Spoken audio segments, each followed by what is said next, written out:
¿Qué tal amigos de Perú 21? Bienvenidos a una nueva edición de La Voz del 21. Mi nombre es Cris Vilches y hoy estamos conmemorando el Día Internacional de la Tierra. Por ese motivo vamos a contactarnos con el analista político, experto en asuntos públicos y sostenibilidad, Iván Arenas, para que nos detalle respecto al impacto de la minería ilegal en los ecosistemas peruanos. Bienvenido, señor Arenas. Hola Cris, ¿cómo estás? Muchas gracias. Gracias por la invitación. Gracias a usted, señor Arenas, quien además es columnista de Perú 21. Por favor, hoy que es el Día Internacional de la Tierra, queremos que usted nos señale cuál es el impacto de la minería ilegal sobre los ecosistemas, la biodiversidad y la calidad del agua. En principio, la minería ilegal es así, minería ilegal porque evidentemente se produce, se realiza en lugares donde no está permitido. Básicamente estos lugares están en las reservas paisajísticas, en los bosques, bosques protegidos, y alrededor de ellos también.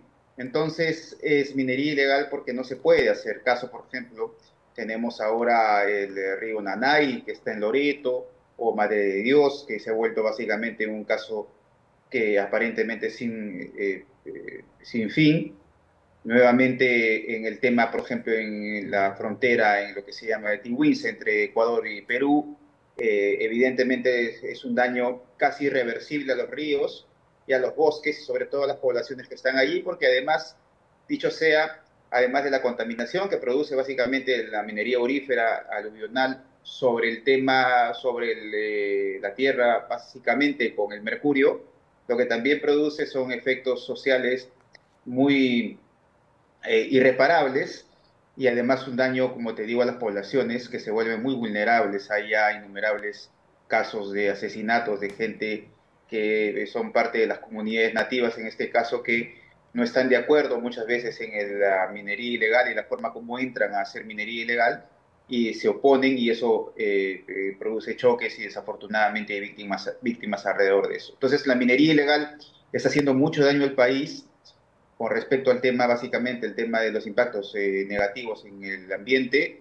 agua, la tierra, el mercurio, pero además a las poblaciones, pero además alienta la criminalidad. Hoy día podemos decir sin ningún temor que hay bandas organizadas que ya están tomando no solamente la seguridad que antes tenían, es decir, no solamente están cumpliendo la función de seguridad de los mineros ilegales, sino además estas bandas organizadas ya se han ya se han constituido como nuevas productores de minería ilegal, ¿no?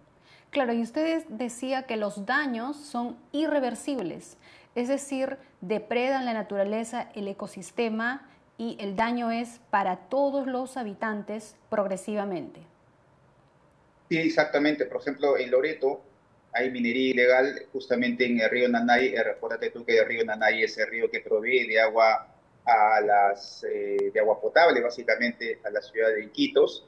Entonces hay una contaminación desde hace muchos años allá, con muchos actos de corrupción, donde inclusive algunas instituciones, no todas evidentemente, pero parte de algunas instituciones o personal de algunas instituciones públicas también están dentro de esta red de corrupción.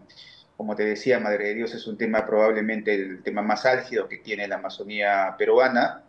Hay muchísimos ríos, aproximadamente hay cerca de 20 ríos en las que de alguna u otra manera, según un informe de hace el año pasado, hay alrededor de 20 ríos específicamente donde se hace minería y donde son impactados a través de este método que se llama la lixiviación, que básicamente utilizan el mercurio que viene de Bolivia, un mercurio que se importa desde el Perú sin ningún tipo de permisos, sobre todo por el mercado negro, y como te decía, lo que están generando es un daño irreversible, fundamentalmente a las aguas, ¿no? Y fundamentalmente a la tierra, pero sobre todo a las aguas de estos ríos, y que están generando un impacto medioambiental que probablemente mañana más tarde no vayan a tener muchos reparos. O sea, es decir, la mitigación no existe. Acuérdate tú que la minería ilegal, por ser justamente minería ilegal, no tiene instrumentos de gestión ambiental, no tiene plan de minado, no se presentan ningún tipo de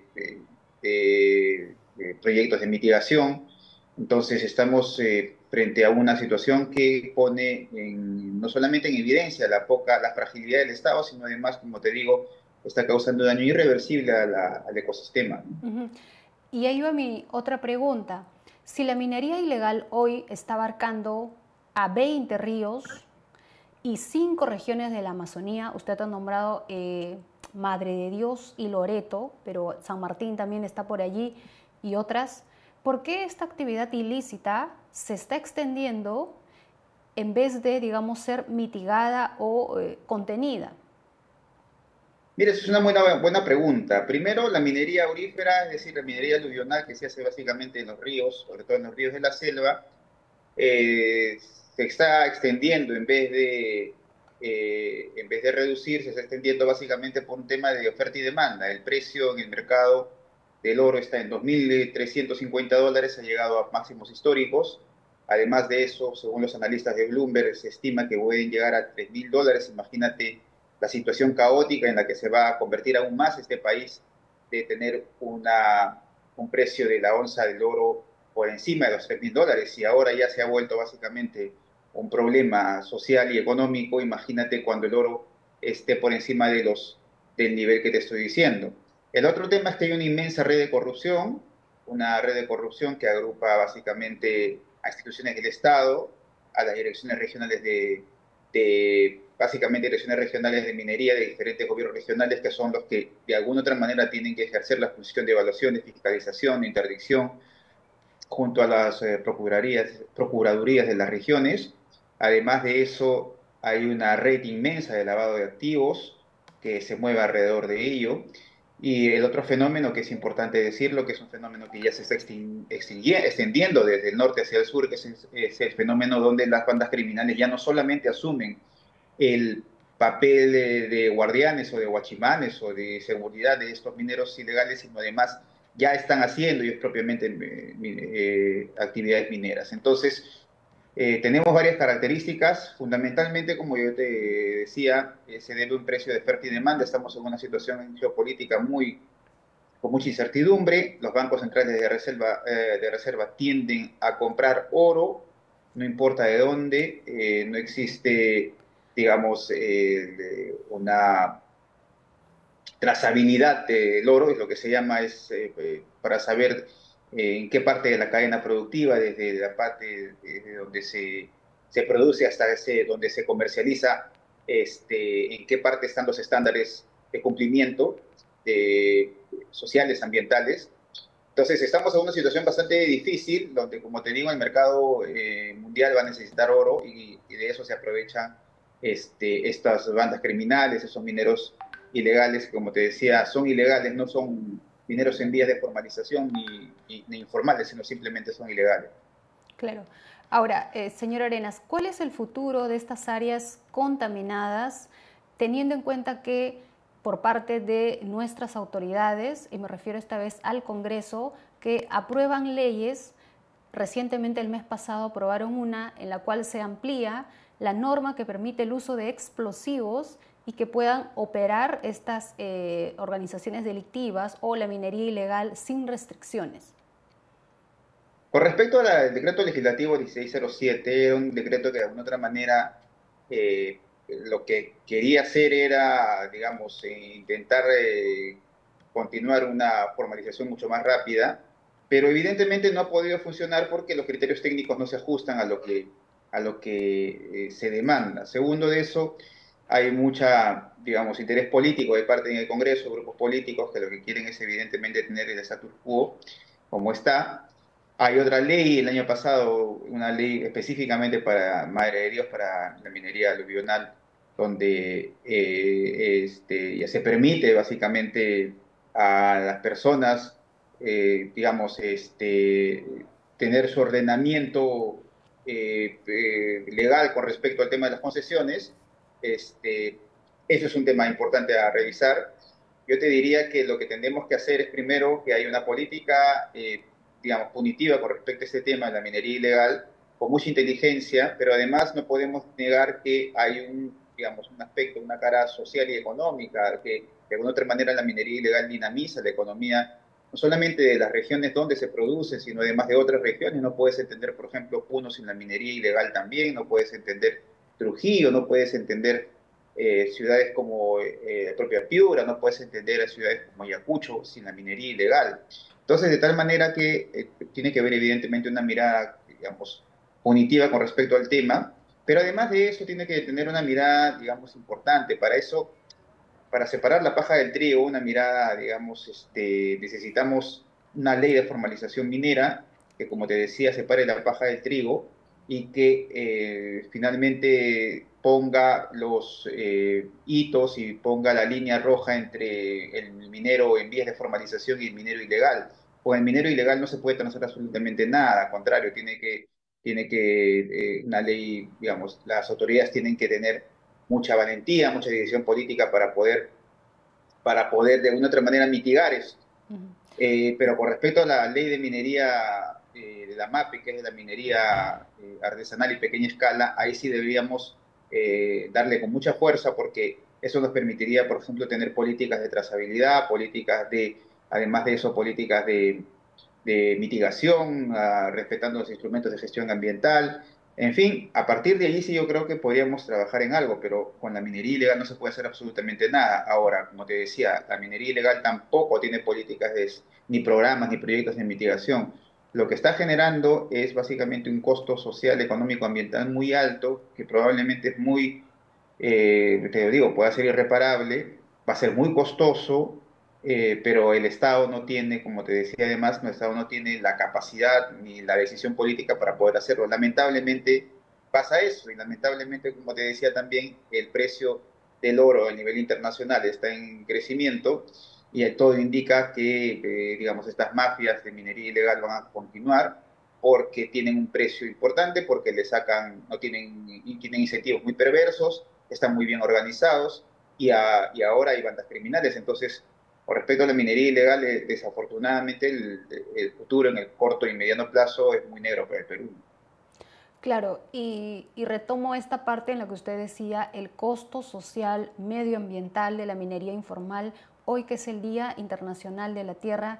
Por favor, explíquenos qué va a ocurrir con las comunidades que están asentadas allí adentro y que están siendo depredadas por estos mineros informales. ¿Cuál es el futuro de ellas?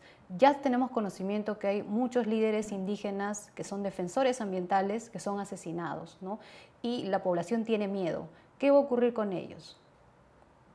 Mira, eso es un tema muy importante también para decirlo, porque fíjate, así como hay, digamos, comunidades nativas que están en contra y rechazan la minería ilegal y producto de eso muchísimos de ellos han fallecido desafortunadamente por esas bandas criminales, ya vemos los Wampis, por ejemplo, en el norte, el día de ayer o anteayer acaban de, digamos, llegar al Congreso porque quieren trasladar al Congreso las denuncias que tienen con respecto a estos mineros ilegales, esas bandas que han entrado, bandas ecuatorianas principalmente, pero ellos también alegan de que hay propiamente nativos y propiamente algunas comunidades que sí aceptan trabajar con ellos, porque fíjate, es básicamente un tema de costos-beneficios, es decir, si eres un comunero nativo que no tiene agua potable, no tiene desagüe, no tiene incentivos para proteger la Amazonía o proteger tus bosques, más allá, digamos, más allá del buenismo que tú puedas tener, y si viene una banda criminal y te dice y te da cierto dinero para que tú trabajes, para que le alquiles tus terrenos o los terrenos que probablemente tiene la comunidad, entonces ellos van a tener también de alguna otra manera posibilidades o incentivos para poder insertarse dentro de estas bandas, de estas organizaciones. Entonces, así como hay comunidades nativas que en efecto están y rechazan a los mineros ilegales, hay comunidades nativas también que están de alguna otra manera con ellos. Ahora, yo no los culpo, evidentemente, como te decía, son ciudadanos postergados, son ciudadanos donde el Estado prácticamente no existe, entonces lo único que les queda para poder tener la mejor calidad de vida, lo único que les queda simplemente es ser parte de la cadena.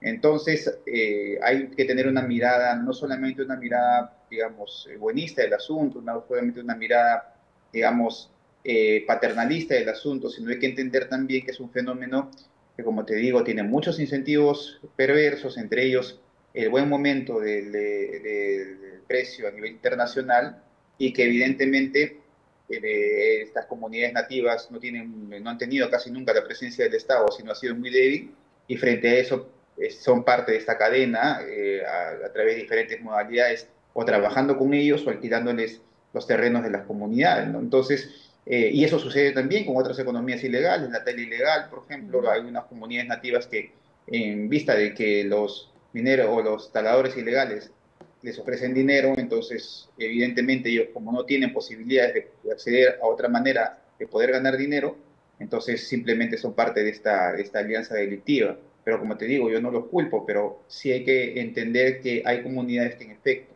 comuneros nativos que en efecto tienen de alguna otra manera una posición en contra de la minería ilegal, una posición absolutamente legítima, pero también hay otros que de alguna otra manera al verse, es decir, al no tener los recursos económicos necesarios, Claro. se dejan llevar por los incentivos de esta minería ilegal. Claro, no tienen otro camino.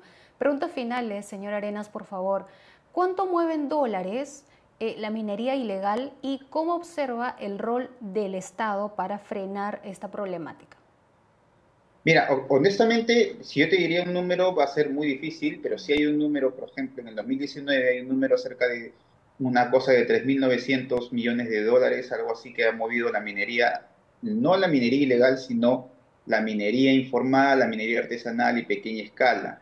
Eso lo tiene, ese dato es un dato que ha salido hace 2 semanas en un debate en el Congreso. Entonces ese dato es importante, relevante. Parte de ese dinero, en efecto, parte de ese dinero es el dinero de la minería ilegal. O sea, no hay, incluso no hay estudios y no hay datos, digamos, ni siquiera oficiales, de cuánto aproximadamente produciría específicamente la minería ilegal. Sí hay datos de la minería informal o de la minería artesanal, que como te digo son 3.900 millones de dólares más o menos.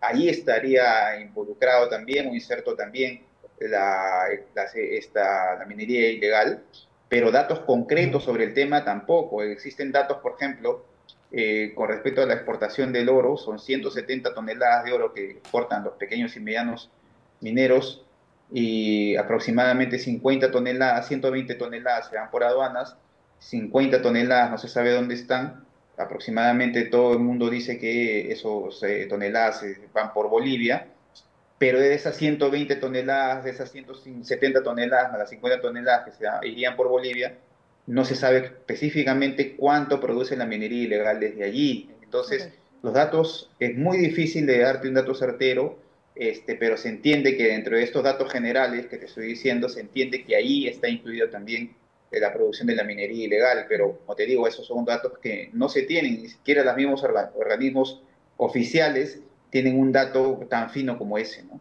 El rol del Estado, le preguntaba, ¿cómo lo evaluaba? El rol del Estado básicamente tiene que tener como un efecto, tiene que tener un rol punitivo, un rol, digamos, la minería ilegal no se puede transar, la minería ilegal hace mucho daño, pero la minería ilegal necesita además ponerle cotos, pero además necesita la minería ilegal separarla de la minería en vías de formalización. Okay. La minería ilegal se va a convertir incluso en una amenaza, en un riesgo para los propios mineros informales, porque como te decía, en la minería ilegal ya hay bandas organizadas, bandas criminales, que ahora quieren ocupar los lugares de las empresas mineras, ¿no? Entonces, producir directamente, como el caso de Patás, como se ha producido en otras partes además, como se ha producido en Colombia, como se ha producido en Bolivia, donde algunas bandas criminales han generado tanto terror que han originado que las empresas privadas, es decir, que las inversiones privadas se retiren de la zona y ellos asuman la producción de la minería en la zona. Básicamente eso es lo que hay una hipótesis, digamos, que es lo que se tendría o se querría hacer en Patas. Luego viene el tema de la ley de formalización de la minería, de la MAPE, que es una ley que tiene que avanzar porque es una ley que nos permitiría saber quiénes son informales o en vías de formalización y quiénes son ilegales. Es una ley que está durmiendo hace mucho tiempo, es una ley que depende básicamente del Estado. Entiendo yo que desde el Ministerio de Energía y Minas están construyendo esta ley, entiendo yo que el ministro está poniendo mucha fuerza a este tema, me parece muy importante y loable, pero necesariamente necesitamos que tener una ley. Ahora, esto además trae acotación a que viene el tema de Reinfo. Acuérdate tú que Reinfo con la derogatoria básicamente del decreto legislativo 1607, el Reinfo ha continuado como en un primer momento se pensó en la ampliación hasta diciembre de este año, pero fíjate, ya no hay mucho tiempo como para debatir una nueva ley, y eso Ujú. significa que estarán esperando nuevamente la ampliación de Reinfo, cosa que sería muy dañino, ¿no? Y además el Reinfo, como te decía, es una especie de manto, de velo que cubre dentro de las características de minero en vías de formalización. Hay algunos aprovechados que lo que hacen es, hacen minería ilegal a costa de este velo, que significa, o a costa de este certificado, que significa Reinfo, a costa de este proceso. Ok, Entonces, por ese lado, el Estado debería avanzar mucho en el tema de la presentación de una ley de formalización de la MAP. perfecto. Muchas gracias, señor Iván Arenas, por habernos comentado al detalle respecto al impacto de la minería ilegal en los ecosistemas de nuestro territorio, la biodiversidad y el agua. Muchas gracias. Gracias a ti, Gris. Gracias. Saludos. Bien amigos, muchas gracias por haberse conectado a esta transmisión. Estuvimos con Iván Arenas, analista político, experto en asuntos públicos y sostenibilidad. Hoy es el Día Internacional de la Madre Tierra y hemos evaluado los daños de la minería ilegal en los ecosistemas. Muchas gracias por haberse conectado.